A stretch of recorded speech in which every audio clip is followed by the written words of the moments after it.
Phyllis Rosen here, an acquaintance friend of at least 30 years, I think, because she catered the reception of the very first Under the Wings exhibit, which is at the Hillel Center near the UW back in October 1992, 32 years ago. So behind you, to your Wow. look this way. This is I just completed this last week. There's actually three panels. It's a triptych, but this is the center portion.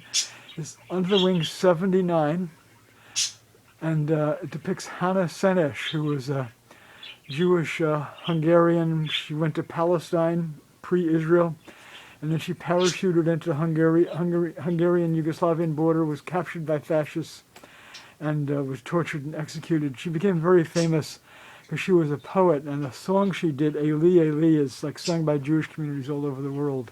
Oh, I know that song. Yeah. So let me just quickly point out. So we got a chicken on the lower left, a holy chicken. We have my late parakeet Blanche de Boyd in the upper right, and we have a bunch of allegorical sea monsters. I drifted away from wings some years ago. In some works I do allegorical sea monsters and or wings or both. So there you have it. Anything you'd like to say?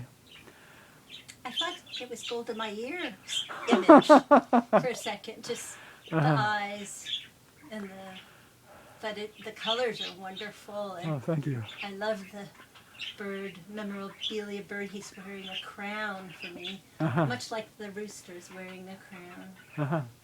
And I love these floating colors that meld into language. Oh, thanks. It's like her Thanks. thoughts are so colorful and singing out this way, and it's just delightful. As Thank you. always. Thank you, Phyllis. It's beautiful. Okay. Akiva. Thank you. Thank you. There you have it. And I think that catering was not in '92. It was. Was it? The first exhibit of the Wing series was in October 1992, and it was called Under the Wings of God back then. Years later, I shortened it to Under the Wings, I thought it was '89. Was it '92? 1992. Gosh, time Because flies. I began the series in late 1991. You would know. You would know. Thank you very much.